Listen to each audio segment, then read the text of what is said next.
Siapa yang selama 1,5 tahun ini punya anak di bawah usia 17 tahun? Apa rasanya umplek-umplekan setiap hari disuruh belajar dari rumah sementara rumahnya nggak ada tempat kecil aja untuk belajar zoom-zooman? Apa yang terjadi kalau ditambah 1,5 tahun lagi? Di sisi lain, kalangan rakyat umumnya, bagaimana rasanya mereka sahabat yang nggak ada internet, nggak ada pulsa, sementara di rumahnya ada 3 orang memerlukan komputer atau gadget atau laptop untuk kerja dan sekolah, tapi tidak memilikinya. Fakta saat ini, biaya sekolah dari rumah ternyata tidak murah. Menjalankan sekolah dari rumah ternyata nggak efektif, dapat ilmu tipis, nggak ada keterampilan lainnya termasuk laboratorium dan kehilangan skill olahraga, kesenian, dan keterampilan sosial lainnya. Bekerja dari rumah malah banyak stresnya, banyak wacana diskusi tok, tetapi tidak ada gerakan nyata. Diskusi doang, eksekusinya kecil, seminar, meeting, belajar online, ngomong doang 1-2 orang, wacana, diskusi.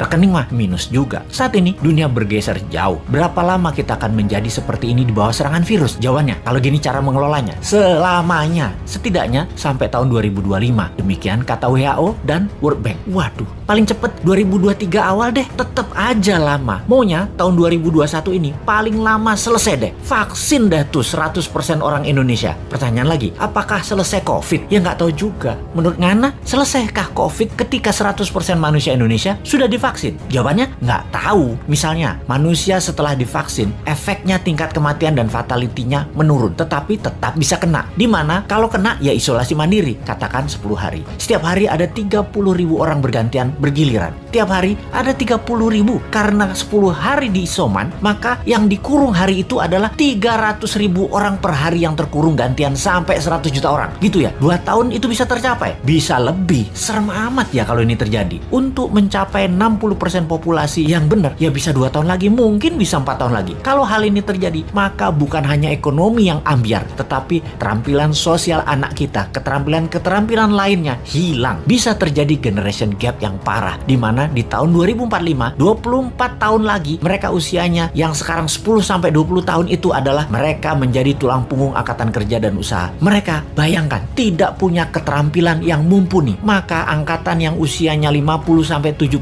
tahun di kemudian tadi masih tetap bekerja dan ini tidak efektif. Maka gawat kalau bernegara tidak ada yang memikirkan hal ini, tetapi lebih memikirkan tenaga kerja asing bagaimana bisa masuk terus dengan dilindungi pejabat paling berkuasa. Alhamdulillah berhasil masuk terus. Itu lebih penting baginya sekarang. Saat ini generasi mendatang ngapain gue pikirin katanya. Yang penting saat ini lagi berkuasa, gak ada yang boleh halangin. Pokoknya gigi 5, gaspol, gue harus kaya. Lalu siapa yang urus generasi muda yang sudah 1,5 tahun ini dikurung di rumah? Ditambah masih ada kemungkinan dikurung lagi 1,5 tahun lagi. Kita urai masalahnya. Kalau anak usia saat ini 7-11 tahun, usia SD, mereka tidak mengerti banyak tentang culture, budaya lokal wisdom. Bayangin, ditambah 1,5 tahun lagi terkurung. Mereka nantinya manusia yang tidak punya budaya. Lalu, remaja usia pancaroba, baru akil balik, usia 11-15 tahun. Mereka adalah manusia lagi cari jati diri. Kematangannya berubah. Dirinya not a girl, but not yet a woman. Menjadi terhambat. Ditambah 1,5 tahun lagi kejiwaan mereka, maka man atau woman tidak paham, tidak akan matang. Sulit menjadikan boy to man. Di usia 16-23 tahun, masa SMA dan kuliah, anak ini adalah masa kreatif dan puncak-puncaknya iseng dan puncak-puncaknya main di usia ini. Kesalahan-kesalahan kecil itu penting untuk modal nanti bersosialisasi di kemudian hari. Tidak banyak mereka bisa lakukan. Mereka masuk generasi yang hilang. Kalau ditambah 1,5 tahun lagi, sekolah mereka tak berketerampilan, tak ada kesempatan di laboratorium, di studio, praktek kerja, keilmuan jalanan atau street smartnya tidak ada. Hampir tidak mungkin membuat mereka berubah from man to gentleman. Ada 40% saat ini dari populasi Indonesia yang usianya saat ini 7-23 tahun. Yang 20 tahun lagi mereka merupakan tulang punggung keluarga, bangsa, negara. Jadi apa mereka ini nantinya? Ada yang mikirin pelindung nikel, mikirin. Yang pasang baliho jualan tahun 2024 itu mikirin. Yang menjabat sekarang mikirin. Kalau bosman, ada tuh bala muda walau kecil, kita berjuang.